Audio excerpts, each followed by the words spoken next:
Good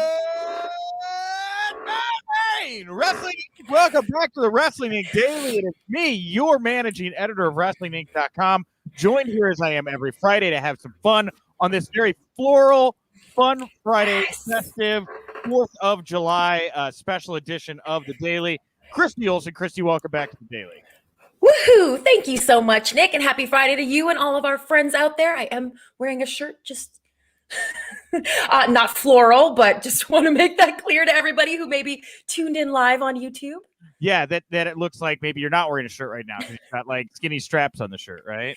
Right. Yeah. Well, you have this lovely name thing for me here, and it just all it's working for me today. That's great. Wonderful. Well, I'm obviously in a good mood. I look like I'm about to go to a Jimmy Buffett concert, which I'm not. I love it. Unfortunately, but whatever. I'm stoked, though. I'll start off by saying we are not going to have a show on Monday because it is celebrating the 4th of July. We have all obviously been cramped up for 18 months. So I'm taking this 3-day weekend. So no show on Monday. We'll be back on Tuesday. And, this is it. So get it in now. Like, really. You earned it, Nick. Can I just say that really quick? You earned this time off, and I hope that you have a fabulous time. And so, yeah, let's really hit him so hard with some wrestling news right now. Tide him over till next Tuesday. Well, here's the thing, Christy. So, Sean Waltman, right, mutual friend, he's going to be on the bump next week. Do you see this? Oh, I didn't. Yeah, next week. I don't know what it is. It's like NWO week for whatever reason, and so. Of course.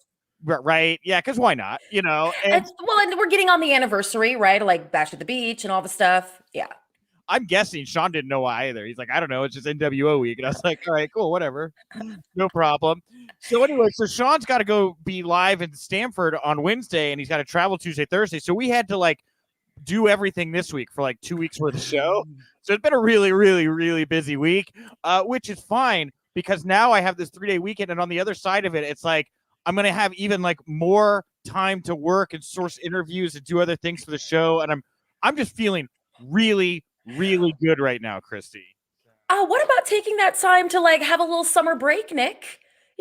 Take Liz to the lake or whatever it is you do over there in Chi-Town. We have some massive Christmas thing planned that I'm kind of trying not to take any holiday vacation to ask for. Okay. There's maybe something coming up. I don't want to talk about it quite yet, but maybe some holiday later in the year thing going on. Okay. All right. So anyway, we have a great show here today. No show on Monday. Me and Christy here right now. We have Drizzy Manny saying, Christy and Nick, yeah, and Sarah Jones here. Drizzy Manny. Drizzy Manny, the best. Jared Jones, what's up, everybody? Christy is so beautiful. You get props there, Jared. I did get up at 7 a.m. to look like this, so I appreciate that. Wonderful. I got up at 7:30 and just look like this. I didn't have to take a shower. You're naturally gorgeous, Nick. Naturally gorgeous. I don't know. I got a little acne here from the mask phase of our lives. So whatever. Okay. So we have a great show planned here today. We're gonna talk here, me and Christy. I just pulled the names up on the show here. If you want to jump in the comment section, wherever you're at, Twitter, Instagram, YouTube, whatever it may be, jump in to the chat room. We'll throw your comments up here on the screen just like this. Dino here. Good afternoon, Nick and Christy. Very formal. Good afternoon, Dino. Apparently, the NWO was first formed on July 7th, 96. So it is the 25-year anniversary. That's awesome. I can't believe it's been that long, but also think how many probably millions of NWO shirts have been sold in the last 25 years. I bet it's in the millions. And think of how many millions of knockoff NWO shirts have been sold over the past few years. Why aren't we in that business? Daily World. Probably Sean wouldn't like that. Sean wouldn't care. Daily World. He'd just be like, Nick, you could be more original than that. Okay. Which is true. I mean, a valid argument, right? But I can very clearly hear him saying that in my ears if I pitch that. Daily World Order. Come on, Sean. I like that. PWO. Duo. That's not right. That's not cool. I think we can make it cool, Nick. With a little black and white filter. So we have Drizzy here saying he's currently watching us in the Euros soccer quarterfinals. So hope we can keep that. People get wild about their football. They love their football Americana. No, wait, that's the regular. That's our football. Football. Never mind. Anyway, drink too much coffee. My mind's working too fast. Hope Right. your team wins. Yeah, right. Afternoon, y'all. Happy Friday. Phil, happy belated Canada Day.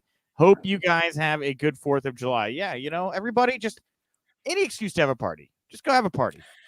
I may have 2 huge jugs of infused tequila chilling in my fridge right now that are just waiting, just marinating for Sunday. And I may have 3 bags of Starburst edibles sitting in my fridge waiting for me to just have the time of my life. That's how he kicks back, y'all. Look at the shirt. Are you surprised? Is anybody surprised based on this shirt that I have 3 bags of Starburst edibles? Shouldn't be. Should not be. All right. Before we've done a lot of laughing here. I'm going to bring it down for just a moment. We are heading into the Independence Day weekend, and we have some really sad, especially considering the holiday. We want to send our best to the fans, friends, family of Del Wilkes, passed away yesterday at the age of 59 due to a heart attack. And Del definitely had opinions I don't agree with. A lot of people showed me his socials and things. But he did give me his time on a couple occasions, and he was always very generous about that, especially on the holidays. And, it's just always sad to lose any member of the community. So just sending our best out to Del Wilkes, and the fans and friends and family that are coping with this grievance right now. They're grieving right now. Just stop saying grievance, grieving. Yes. Rest in peace. Rest in peace to Patriot Del Wilkes. All right. We got a big show here. We're going to talk the news here in just a second. After the news, if you're in audio form, you're going to get part 2 of my interview with Dr. Frank Romiscavige. We're going to be talking about Owen Hart's passing, which he wasn't there for. We're going to be talking about having to sew up Razor Ramon's mustache one time and how important Razor's mustache is. It was a weird conversation. So whatever. And anyway, a lot of stories, medical stories from WWE. Dr. Frank Romiscavige on the show here later. And if you're watching us in video form, in about 52 minutes, we are going to go over and premiere that over on the Wrestling Inc. YouTube channel. So you can go check out Dr. Frank in video form there if you like. Of course, that's always available for replay for free. And we got the mailbag at the end of the show. We're just talking baby faces. Who's your favorite baby face? I did this yesterday, Christy. I asked everybody who's your favorite heel. And it was like a knockout Roman Reigns thing. Couple of MJF. Really? Who else was on the ballot?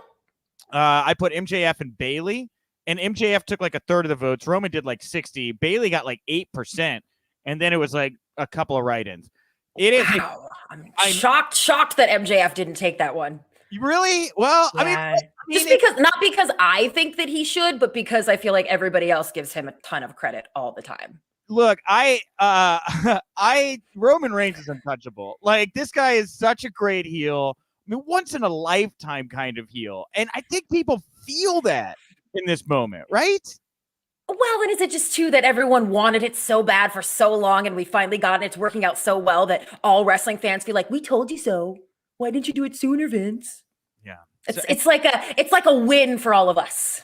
Yeah. And truthfully, Bailey, who only took 8%, really maybe the best heel because people obviously don't like her. People like to boo Roman Reigns.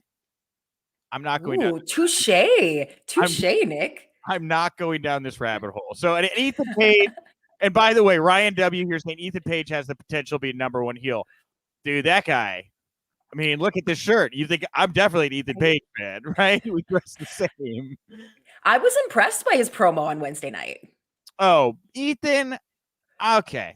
I'm going to make it brief because anytime he comes up, I go off. Ethan is all the tools in the shed all at once, perfect packaging, TV ready. There is no reason Ethan Page will not find enormous success in AEW or wherever he goes. All the tools. Great guy. I had a kind of a different opinion of him when he first came to AEW, not knowing a whole lot about him from before, and just found him to be a little bit generic until he started talking. And I think this pairing with Sky is great. And yeah, I'm jumping on board with you now, Nick. You may see me wearing one of the shirts next week. The thing about Ethan is he has such great in-ring psychology. You know, he works what I think, Sean or anybody else that era would call a main event style. It's not some big flippy guy. He's not taking crazy risks. He just knows how to tell a good in-ring story. You pair that with his ability to talk, the expressions, I mean, the eye pops. I mean, he knows how to just grab a moment with that. I mean, you put all those, like I said, you put all those tools together. Ethan Page is he's everything. He's got it all together. Very big fan. So. Yet he didn't land himself on your poll for today, right? No. Well, today's baby faces. And by the way, Phil here, I guess, went to school with Ethan Page. So yeah, Phil's Canadian. Ethan is Canadian. That makes sense. So well, and it sounds like he has a positive opinion of him, so that's cool. Yeah, very positive opinion. He's a great guy, right? And I imagine all Canadians go to, there's like one school, and if you're very far away from travel, there's just one big Canada school. Okay, so anyway, we're gonna talk baby faces at the end of the show. Wow, what an 10 minutes opener here. So at the end, this is the stuff that people want to hear, Nick. I guess the so. Inside scoop. Hey, the comment section is lively today. They're making it easy for me. So the mailbag's baby faces, and so yesterday, what I'm getting at is it really wasn't a whole lot of debate. Most people leaned Roman Reigns, couple write-ins for MJF or other heelish AEW people. But this babyface poll we got going right now, very close, very heated. Yeah. So we're going to dive in. We'll talk babyfaces, but no more time to waste. News you can use, news that'll leave a bruise. I called today's episode, Vince McMahon Goes to the WWE Performance Center. And I really wanted to have the It's Always Sunny in Philadelphia music playing here, but I didn't have time to figure out how to do it. So, all right. I got the gist. Yeah, Vince... He went with other top officials at Performance Center. Nick Khan was there, Bruce Pritchard, John Laurinaitis. He was scheduled, Vince was, and all these people to have meetings with Performance Center staff and coaches. Now, this rare visit from McMahon, and this is all according to PW Insider, had many NXT Performance Center workers privately concerned, given the amount of cuts the company has made in recent months. There were a few employees let go at the WWE headquarters in Stamford yesterday. No word yet on how many or exactly who left. But the afternoon overall was described as, quote, very much a positive day. One source who was in attendance described the day as a, quote, breath of fresh air versus the worry that some people were feeling about the afternoon. It was also said that all the concern and worry that Vince's visit was the precursor to some kind of mass cut overhaul. Nothing of that sort happened. And lastly here, just regarding the Performance Center staff in general, Matt Bloom, still the head coach, runs things. Shawn Michaels has taken on a major role in the last year and is said to be very progressive towards his approach, leaning into the current evolution of the in-ring style that younger wrestlers perform with, while others remain very much conservative in how they approach things. So there's all the recap from yesterday's Performance Center visit. Anything pop out to you, Christy? Just the fact that Vince McMahon went to the Performance Center. I was there for a year. There was never any talk of him showing up. I don't know that he had been there more than once, even at that point. And I can only imagine from knowing what a big deal it was when people who weren't Vince McMahon came to the PC, how huge this was for everybody. And no wonder they were terrified. I would think the same thing, especially with everything that's going on. And I don't know that we're in the clear yet. I don't know that it's feasible to think that he saw some people that he thought, why am I paying this guy? Right. So maybe we're feeling comfortable a little bit too soon, but at least nothing terrible went down yesterday and everyone feels good about it. And I can only imagine too, that morale is a little low right now. And so all the folks that are at the PC who have never maybe seen or had Vince McMahon come to where they are and see what they do, I can imagine that this probably was uplifting for everybody. Yeah, and I really do feel like Vince was probably there for the best reasons. And I say that because, like, they've and that's a very odd thing to say. Vince was in this for the best reason. But, like, I mean that, a lot of names have been let go, a lot of prominent names. There are spots that are open right now. They are looking to fill spots, heel, babyface, men, women, different divisions, all brands right now. And so if you've weathered this storm and you are still there, that means to me that, like, there's a shot here. I got Vince's attention right now in this moment. Now is the day to grab that brass ring, right? Now is the day to make that big impression, really relate, schmooze, whatever you have to do, because there's opportunity available right now in WWE. Yeah. Oh, and I love that. And that sounds exciting. It's also terrifying. I was just on a Q&A with Mickey James last night. She was talking about the first time that she went and was able to interact with Vince and just how incredibly intimidating that was, So I can imagine it was a huge day for everybody there. So when days like this happen and like influential people come in, how does the kind of day-to-day business of the Performance Center change? Is it dramatically different or no? No, not really, because the goal was usually to show people what we do there on a regular basis. So it was little things like making sure talent was in their WWE training gear instead of just the regular stuff they wore every day, making sure everyone's there at 8 a.m., that kind of stuff. But outside of that, it was the thing was we're showing them what business as usual is. Okay, cool. All right. Well, then, yeah, maybe more pressure on the coaches and the performers when Fitz is down there, I think that's probably a safe bet. Yeah. They always, the coaches there, what stood out to me was that they were always kind of expressing like, well, could get fired tomorrow. Well, we might all lose our jobs.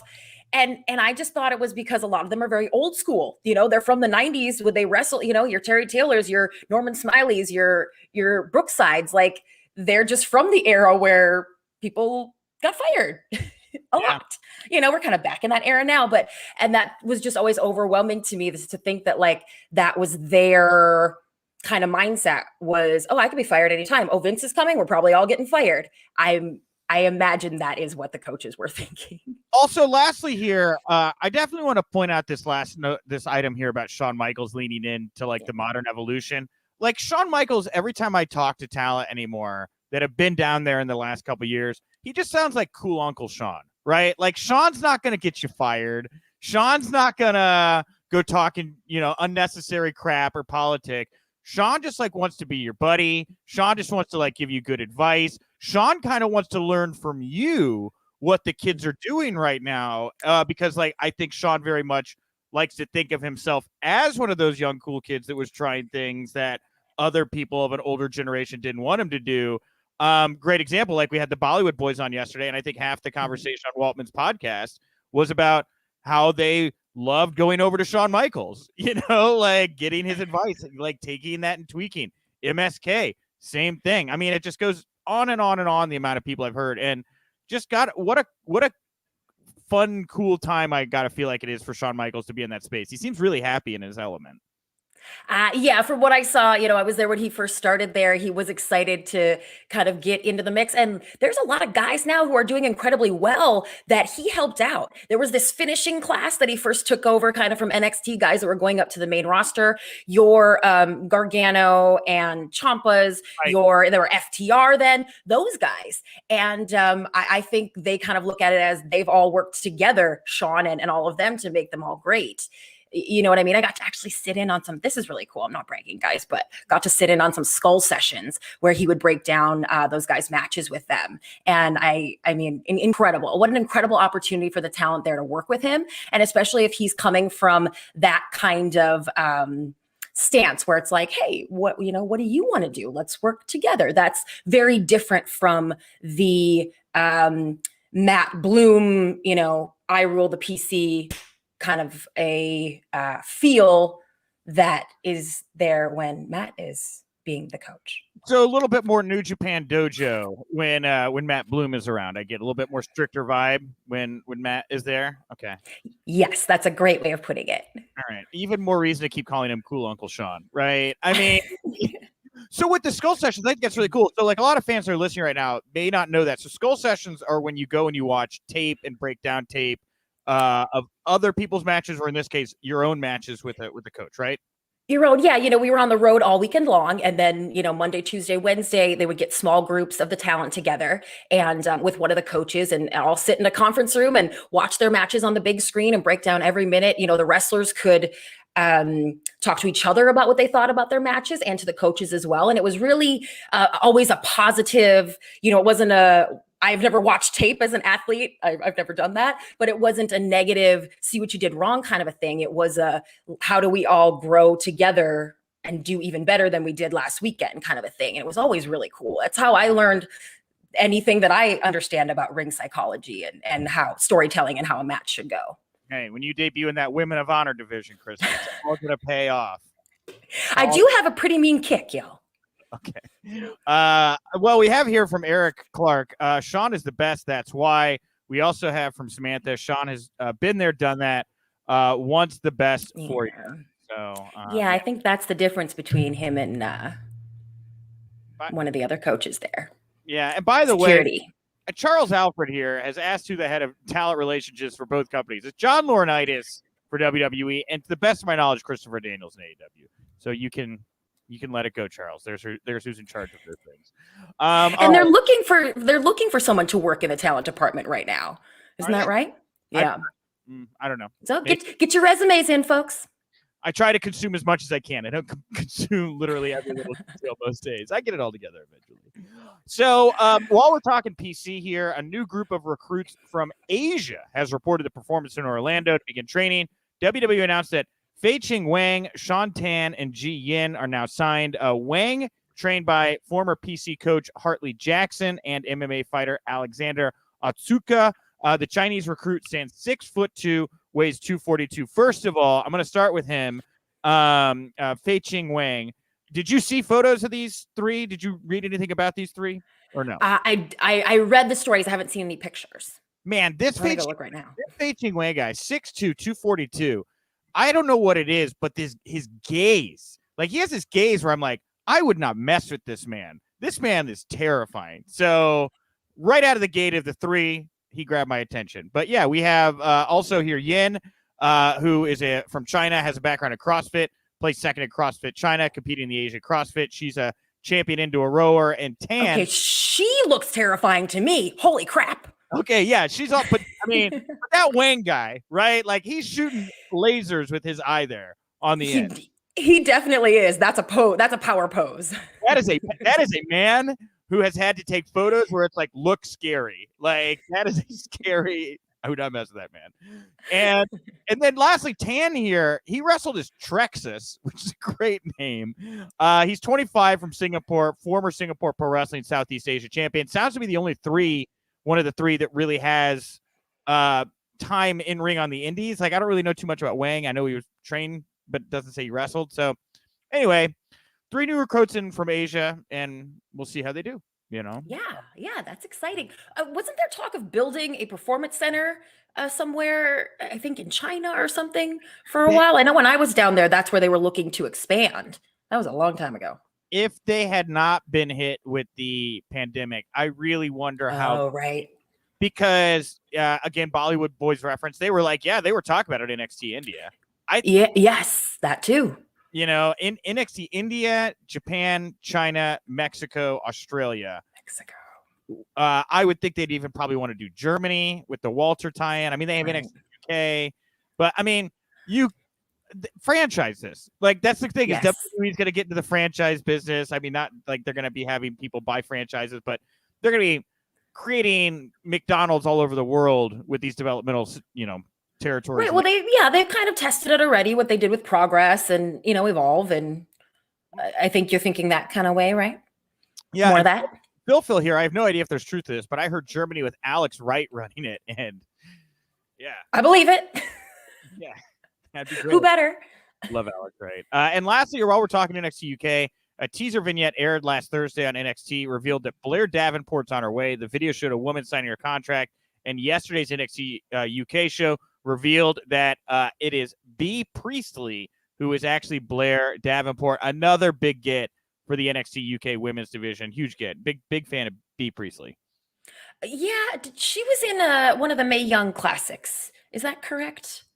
Yes, that's where I recognize her from. She was also in AEW for a bit and feuded with Britt Baker. And that's where most people would probably know her, I think, from AEW. But then they say they released her because there was no traveling with the UK. And that's right. And then man, you snooze, you lose. Like, how great for her. Mm-hmm. Yeah. So it all worked out for her. Hopefully she's very happy. Big B. Priestley fan. All right. And now, we actually, in this interview with Dr. Frank that we're going to get to here in just a little bit, we talk about concussions in pro wrestling and particularly kind of wanted to press him a bit because he started in 93, ended in 2006, right there in the middle of that. Unfortunately, the Benoit incident happened, and then everybody found out all this stuff about head trauma and concussions, and what was like being a doctor for WWE pre that and then post. So oh, how interesting. So we are going to talk a lot more about concussions later on here with Dr. Frank, but the Observer reporting that Mercedes Martinez, she suffered a concussion from that kick she took from Xia Li on NXT. No word how long she'll be out before she's cleared to compete, but she'll be likely out of the ring for a few weeks, if not longer. Any thoughts on what happened with Mercedes and Xia on Tuesday night, Christy? No, just wishing Mercedes a speedy recovery. Concussions are something that I think we all kind of try to pretend like aren't a thing. And brain injuries to these performers is something that we don't like to talk about or like to think about. And that's because WWE has been very protective. I remember a couple of years ago, we had Sasha Banks on a news show where she talked about how she couldn't eat, she couldn't sleep, she couldn't drive because of the effects that she was dealing with from a concussion. And WWE very swiftly had us take those things out of the interview. So it's not something that we all know a lot about, but it is something that we all should have in mind. As fans, we have to remember not to demand things that are dangerous, not to expect that out of the performers. And also just being cognizant, I always think about the guys as they get older. I hope they're taking care of their health. There are things you can do nutritionally to eat well, to heal your brain and all of that. And I just think an awareness and all of us talking about it a lot more would be beneficial to the performers who we all love and want to be healthy, like Mercedes. Yeah. Well, also, unfortunately, the Wrestling Perspective podcast had Joey Janela on, and he confirmed he is also suffering from a concussion right now, but he's going to be back real soon. So he says, Joey pushes himself very, very hard. Joey. He does, and I'm not surprised that he isn't sitting back and doing nothing in the meantime. He's, still working some pro wrestling angles. Yeah, he is. And he's doing stuff with GCW. He's doing commentary stuff. So he's supposed to be at a lot of GCW shows this summer, but I don't know if he's just going to be there in kind of a commentary role or maybe Sheriff Janela. Who knows? He seems to be enjoying this cowboy lifestyle at the moment. Well, this is a really interesting note from Oral Sessions. Renee Paquette talked about how EVP of Global Talent Strategy Development and CEO for WWE, Triple H, went out of his way to check in on Jon Moxley after suffering a severe MRSA infection in his elbow back in August of 2019. In her statement, she described how Triple H provided any help he could on behalf of Moxley's well-being, as well as offering WWE support, although Moxley had already departed from the company once his contract expired 4 months prior. I'll kick it to you first, Christy. This one, does this surprise you to hear something like this? Yeah. Well, we've never heard anything like this before. So yes, but not because I don't think Triple H would do something like that. It sounds like he offered WWE resources. That's pretty surprising and just kind of lends more evidence to what we're realizing now, that they don't have this animosity towards people who have left, right? Or people that they've released. This is just kind of a beautiful story. And I'm glad that Renee shared it because it's a warm fuzzy. I talk about Cool Uncle Sean. I mean, I feel like there's a case to be made for Cool Uncle Hunter too. Right. Where I almost feel like the conversation would be something along the lines of, if I had the book for the whole company, you would still be here, right? And there are certain people I think that Hunter would like to personally keep in maybe his orbit. I look at Samoa Joe, right? Who was released by Vince and Co. But then Hunter's like, what? No, what? No, you're not leaving. Like, that's stupid. What are we doing right now? And makes a deal. And I just think that while Hunter doesn't have all the power to do what he'd like, he does have the power to maybe keep the door open, or in some case, pull people back through the door, at least in the little universe of NXT.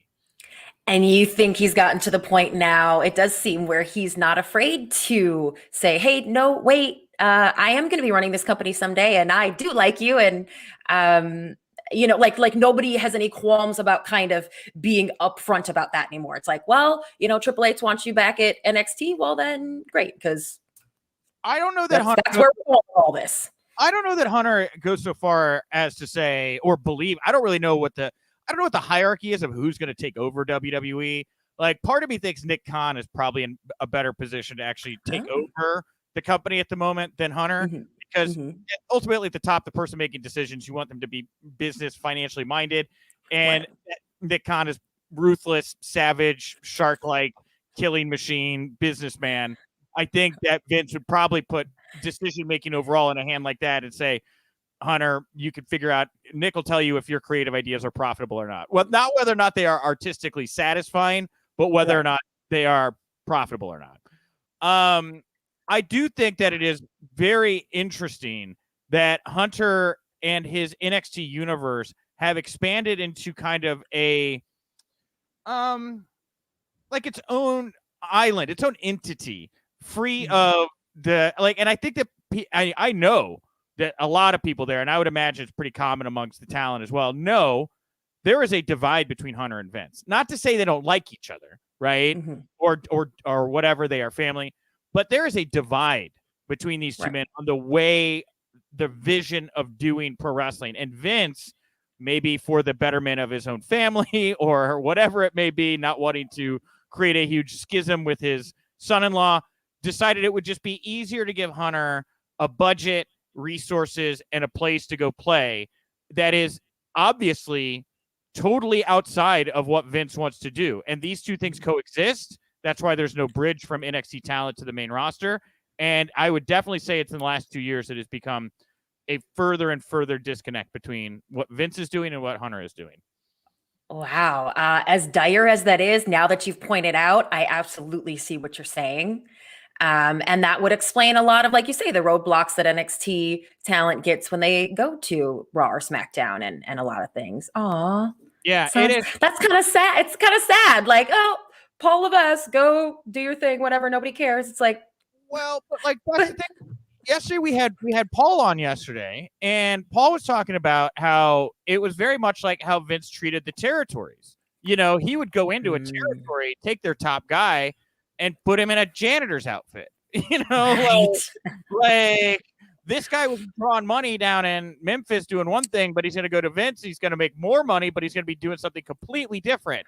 And it was just weird because, like, if Vince wouldn't care what the bottom line is for this other company because he's taking this talent away, he's now effectively created his own territory system. And we talk about how internationally this territory system is going to get bigger and bigger, probably more franchised, customized to that market. But ultimately, Vince could take whoever the top talent is in whatever of these in-house territories that he's designed and do whatever he wants with them without rhyme or reason. So. Wow, that's so true. And when you could put it that way, it makes me think that, yeah, maybe Vince doesn't regard Triple H as someone who he's grooming to take his spot. He's like, you're another Crockett, right? You're another local territory promoter. You've got your little gimmick or whatever, but I think big. I think Hollywood. And so I maybe I'm being a little too broad stroked with that, but the divide is there. It's obvious and multiple things you could point at, but when you break it all down, like the divide has just gotten a lot stronger over the last couple of years. Well, and it sort of benefits Triple H to lean into that, you know, because it just has created this narrative like, oh, we like what Triple H books. We don't like what Vince books. You know, Triple H listens to us. Vince doesn't listen to us. You know, we love NXT. We hate them 3-hour Raw. You know, I think it just bodes well for Triple H to be that guy who's kind of the anti-Vince to both talent and to the fans.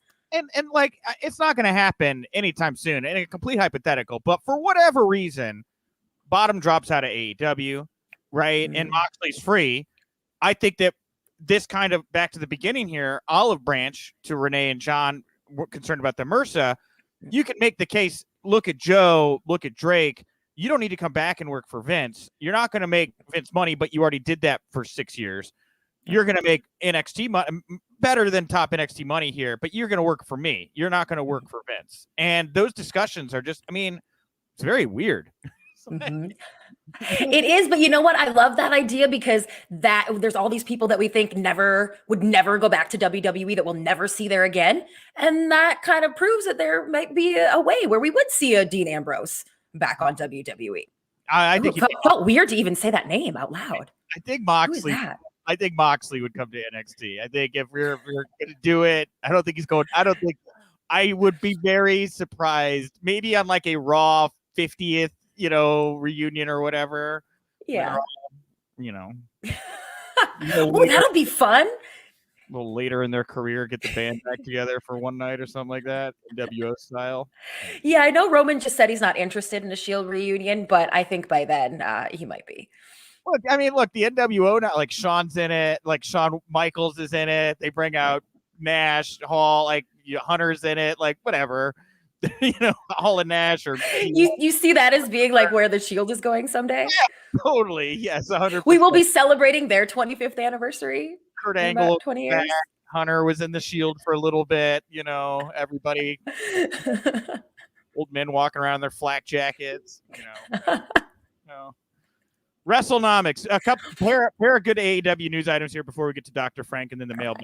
So WrestleNomics saying AEW Dynamite on Wednesday did 883,000 viewers, up 36% from their Saturday night show. It was up 18% from where they were last year in 2020 when they were head-to-head with NXT, and their key demo up 20.7% from the same week last year. So while we are not seeing a big boost for WWE programming post-pandemic, AEW coming out of this in a much healthier spot. I don't know what to take away from that. Well, I do.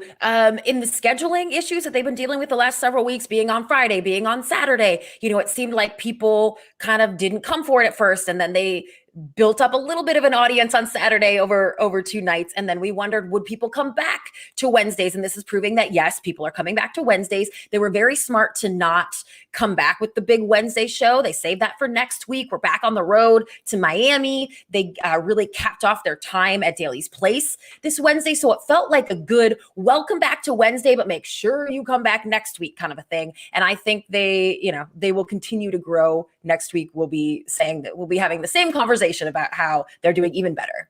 Yeah, I agree. And one of their big stars right now, Slash Film reporting AEW star Darby Allin is going to be in Jackass 4 alongside what we listed on the website as AEW celebrity wrestler Shaquille O'Neal. No idea what Darby's going to be doing. I'm going to guess something with a skateboard or jumping off something. I don't know. So. Well, I mean, I find it interesting that out of all of Shaq's attributes, that would be the one that you guys would remind us about. But yeah, this is so cool for Darby Allin. I don't know if the kids nowadays even know or realize how cool Jackass is or was back in our day. Nick, I don't mean to age us, but like this is huge. And I haven't heard about a lot of other celebrity cameos in this. So if he is one of the only ones, that will really boost his kind of mainstream attention. And I think he's going to get he's going to get more Hollywood work out of this. I'll be seeing Darby Allin at the Earth Cafe around the corner. Not too long. He's going to Hollywood. Oh, yeah, he's already kind of there, I feel. He's already rolling around in some production circles. I'm sure Paul Walter Hauser is on his quick text every day. So, but with Darby, like the thing about it too is I like that AEW is letting these guys do things, right? Like in WWE, I feel like they'd reach out and they'd be like, I mean, who's a good example of somebody that, I don't know, we want R-Truth to come on, do something stupid at Jackass 4. R-Truth would probably never even get that invite, right? They like the fact that Darby Allin is allowed to go out and do business, make these connections. I was reading his quote about it. I guess he did an interview earlier this year talking about possibly being in the film. And he was like, it would be a great way to help assist AEW's growth, which, by the way, wow. You should be in a boardroom, Darby. Like, that's a really smart way of looking at it. And I hope that AEW continues to let their talent go out and do things. Yeah, Eric Clark here. Jackass is so good. Okay, so people do know how great it is. But you know what Darby had to say there really makes it clear that this is working. You know what AEW is doing in having their wrestlers go out and be able to do these kinds of things and make these connections, like you said, is working for them. Like how is it working out on the other side? Right. Where they don't want anybody to be movie stars anymore. Yeah, Sasha's getting an Emmy nod and we haven't seen her in 6 months, right? Right? Ugh. But congrats to her on that. And by the way, Christian Jones here saying, is David Lynch still making movies? He'd be perfect for Darby. And I think that's a very good pairing. I agree with that. All right, time for the mailbag, everybody. Thank you, Christy, for such a fun Friday here. This was my send-off to the 3-day weekend, and could not have gone better. Really couldn't have. Yay! So, home run. And thank you to everybody in the comments section. You've made my job very, very easy today. And thank you to Dr. Frank Ramascavage. If you're ever in Broadhead, PA, stop by Dr. Frank's office. I guess the lobby is like a pro wrestling museum. And Oh, cool. maybe Dr. Frank will give you some of Mick Foley's teeth. I don't know. Something like that. Plus, Roma Scavenge is just fun to say. Like, I have to go visit Dr. Roma Scavenge today. Roma Scavenge. Hey, he doesn't charge people for his services. So when I get sick or injured, I think I'm just going to haul my ass to Pennsylvania and get it taken care of there. Wow. That is so cool of him. Wow. Yeah. He'll do like trade. I think I have to give him like some apple pies or something to get good stuff. Well, you did the interview. You promoted him. I think, you're already there. So we're going to jump into the mailbag here. If you have any thoughts on anything we talked about here, if you have thoughts about the poll topic today, jump in, leave your comments. I'm going to read through the Twitter comments first, but then we're going to get to some of the comments from you guys here in the Mecha thread after that as well. Today's poll question at Wink Daily, WINC Daily. Who is the best babyface in pro wrestling at the moment? Is it the choices I listed, Bianca Belair, Sammy Guevara, Drew McIntyre, or someone else? With over 360 votes now, 37.2% to Sammy, 28.6% to Bianca, 17.2% to Drew, and 16.9% to somebody else. Well, I guess I picked good choices here because they got a lot of votes. Who's your top babyface? I went with Bianca Belair here. The thing to me that makes the best baby face is someone who like could do no wrong. Someone who is just so over that no matter how they get booked, it's probably going to work for them. And I think she's there. And I've seen her grow. This was always her destiny. And the Sammy Guevara thing, I see him pulling quite a bit ahead there. And my take on that is that he's just playing off of a great heel right now. I wouldn't call Sammy Guevara a great baby face. I think the trouble that he's gotten himself into outside of the ring is so prevalent. We all know so much about it. We all know so much about the mistakes he's made inside the ring because we saw them happen with the recklessness that he just doesn't really even have baby face ability to me. Like just can't be a baby face because ew. But apparently I'm the only one who thinks that. So, or no, me and 28.6% of people backing me on Bianca Belair. Well, I agree.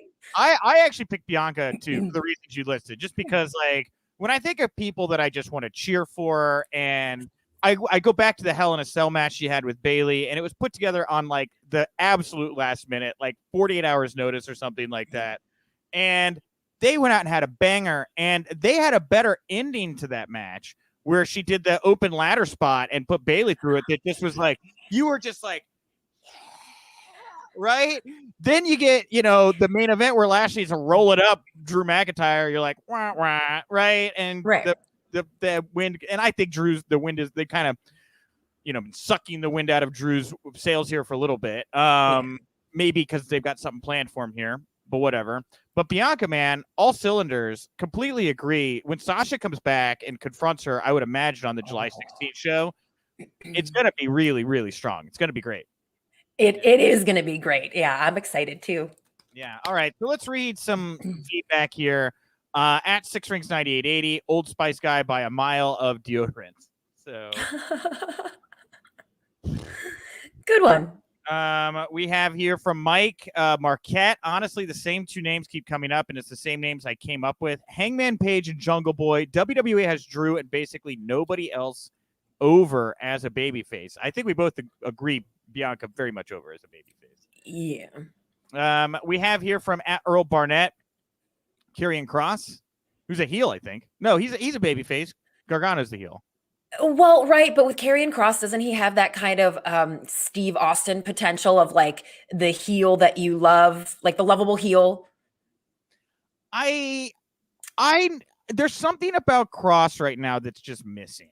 And it's interesting you compare him to Steve Austin, because just before Steve Austin broke out, a lot of people were like, there's just something missing. He's kind of floating around as the ringmaster, hadn't really kind of found what his voice or his tone was. I think that with Kross, I think wrestling fans are a little burned out on mysticism promos. I think Bray Wyatt may have kind of fatigued everyone on that. And we're doing it with Alexa now too. I don't know that I don't know that he's where I thought I don't know that he's where I thought he would be at this point in NXT. He's a good champion, but he doesn't grab me like other recent NXT champions have grabbed me. Well, and I think that's the danger that you always face when you come in so hot and everybody likes you so much, and there's so much conversation around how great you're going to be. There's bound to be a little lull at some point, right? And it sounds like Karrion Kross is in that for you now. Yeah. I mean, the fact that we're sitting here like, oh, was he a babyface? Was he a heel? Well, what is he doing? I mean, it doesn't bode well for him. And of course, this is a booking thing, not a Karrion Kross thing. Yeah, and like with Bronson Reed, like the guy got a title run, dropped the belt to somebody everybody loves, Isaiah Swerve Scott, and is off to the next thing. And we'll see what that may be as he shows up as an ice cream man or whatever on Monday Night Raw. So, we got that draft. We got that draft coming up after SummerSlam. Let's not forget. So they're probably saving a lot of these. Ooh, what's going to happen with so and so, or like even with Karrion Kross, maybe they're kind of chilling on what they're doing with him right now to just keep everybody open, fresh, and clear storylined for the draft. Yeah. At Samuel Green, Orange Cassidy, hands down. And then we had a string of Jungle Boy and Adam Page write-ins here from multiple fans. Adam Page by far, Jungle Boy. Cameron Grimes got a write-in here from Jared Cesares. That was good. But more Guevara, Jungle Boy, Darby Allin, Adam Page. Then we've got a write-in here for Big E from at Robo_Bmore. I give that a retweet there. Good point. Yeah, and Danhausen from at Anim Torrent, our good friend Taylor. Hi, buddy. How you doing, man? And TLR 0905, Adam Page. So what I think is interesting is like outside of MJF, like all their young talent that are baby faces have obviously connected with multiple people. That was like the bulk of our write-ins there were for a lot of AEW babies. Right. I guess I hadn't realized it, but yeah, when you point that out, how great all those guys are doing. I mean, it's all about t-shirt sales, right? That's the popularity contest of pro wrestling, right? And those guys are winning that game every year. So now that you guys pointed out, I'm like, yeah, AEW is doing that really, really well. It tends to stand out sometimes what they haven't gotten great at yet, but making baby faces is one of the things they're doing really well. And baby faces with baby faces, right? Young guys, right? baby. Literal baby faces, which is just cool because that means that they have all the time in the world to grow and become even better baby faces. And also, I think it's not just. I mean, t-shirt sales, I think, is a nicer way of saying cool factor. Yes. It is so hard in WWE to get that cool factor. Bianca has broken through. Roman has broken through. Becky, when she will be back, will be somebody that has broken through. Edge broke through at a different time, and it was a cool factor time. And it is just hard to be cool in WWE. when there's that much creative control over your character, and the performers are talented, they would have great things probably that they could come up with themselves. But I just think when it's being controlled that much, there just isn't enough creativity to be great. Mm-hmm. Yeah, and it's different. Like NXT, cool Uncle Hunter. Like I say, cool Uncle Hunter. He wants you to be cool. Sean wants you to be cool. Vince wants you to be one of the Three Stooges. I'm gonna put on the tape. All right, we're gonna do some skull sessions. You guys, you ever watch the old black and white non-talkies, the Charlie Chaplin stuff? Back when you had to sell with your face, fall off a ladder. God damn it. Anyway. Oh, but I never thought about the correlation between that and pro wrestling. Anyway, so Samantha QT, I would say Big E, another vote for Big E, and he really is. And I would say the New Day guys have a cool factor, for sure, definitely a cool factor, but still cartoony. Like yes, yeah, and a cool factor that has been exploited maybe a little too much. That it's maybe almost isn't that cool anymore, in my opinion. We have Go Hogs for life. Jungle Boy's gained a lot of momentum recently. Yeah, he was way over on Monday night, 50th win. A lot of, and the thing is, like, the fact he came up short against Omega in a competitive match is proof that like you can lose and still get over. This guy was hotter the week after that match with Omega than he was the week of the title fight. So yes, that's what we were saying, right? Over no matter what, even if you don't win, even when the whole thing is about it being an athletic competition. We have Kristen Jones here. Everyone supports Jungle Boy. Adam Page is a good answer too. I like Adam Page. It definitely felt like to me on Wednesday night that he's going to be the one to take Kenny Omega's title. Now that I always thought he would be, but the chase officially seems to be on, doesn't it? Well, yeah, it does. So to you, is that anticlimactic because it's what we always thought, or is it like, yeah, we're finally going to get it? How do you feel about it? I'm not sure how to feel, Nick. I guess like I maybe relate to Adam Page like too much, as as a bit of a cowboy. We're all Adam Page inside. And I say that because it's like, when I'm drinking all the time, I'm not a great fighter. Like I'm actually really like, I'm usually pretty relaxed and goofy. I'm in like a great mood if you catch me drinking or on my Starburst edibles, whatever. I'm usually in a pretty good mood, and I want to see if, and I'm sure we'll see it, but I want to see him sharpen up, focus up, and become a little bit more imposing. There's a little too much bro energy around Adam Page at them, and this is by my personal standards, where I'm like, I'm not as intimidated by this. I just want to focus up. I need a more aggressive Adam Page if he's going to be the one to take this title from Kenny, and I'm sure Kenny Omega will do something, steal his boots, whatever it may be, to piss that him they'll off. build to that. Yeah, but if that's where we're going, and I think there's a good chance that's where we're going here, I just want to see Adam Page sharpen up a little bit. Okay, I see it. I hear you. He's too relatable. And lastly, here, somebody I almost put on the poll, Samantha, Kofi for Raw, Kofi Kingston. When you talk about just best baby faces in WWE, people always cheer for him and they always get pissed off when he loses. Right. And for a lot of years, he's kept us on this roller coaster for a long time.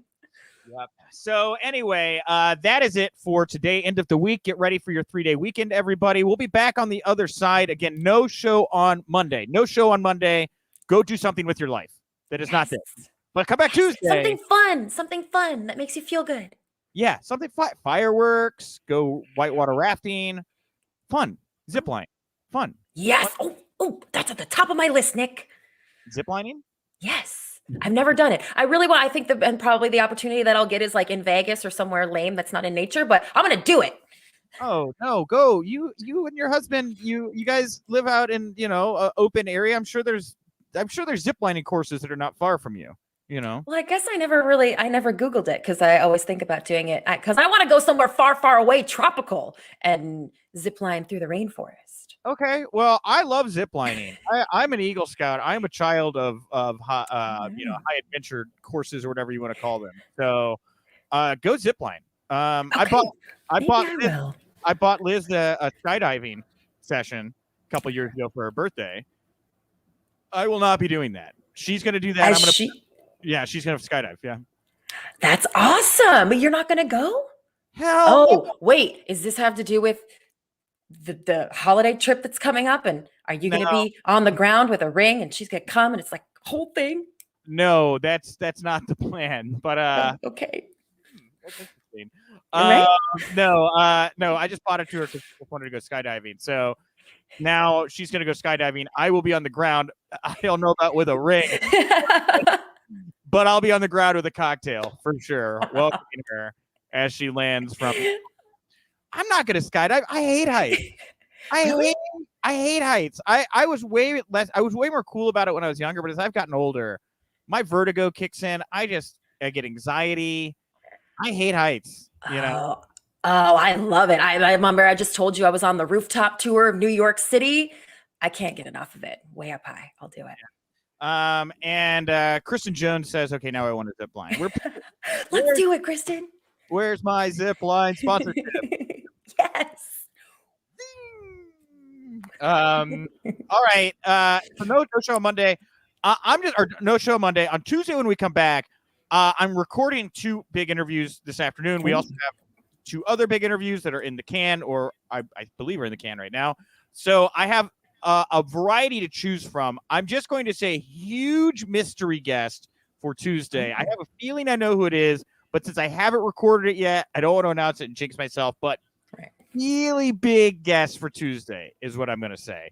And if you like Wrestling Inc. Daily, support WrestlingInc.com or all the socials. And at night after pay-per-views, Raw, all the shows, the Wrestling Inc. podcast goes live here on YouTube and all our social channels. And you can subscribe to that on their RSS feed. Christy, what do you want to plug over here to wrap up the show today? Oh, well, I have just started doing a little work with ad-free shows, if you guys are all familiar with that. Did a great Q&A with Mickey James last night, so you guys can go check that out by subscribing at adfreeshows.com. And check out my YouTube channel too, please, Christy Reports, and you can reach out to me anytime. Let me know what you're doing this weekend. Let me know when we're going ziplining at Christy Reports. Yeah, that's a congratulations, by the way. I didn't know you joined ad-free. Oh, thank you. Yeah, it's a lot of fun, man. The top guys and the subscribers over there are just unbelievably awesome wrestling fans, and it's pretty cool. I'm excited about it. So awesome. Well, hey, go support ad-free shows. Go support Christy. I am at Nick_Hausman over on Twitter. Support Pro Wrestling for Life with me and Sean. Thank you all so much for tuning in. I will talk to you on Tuesday. And remember, if you winked,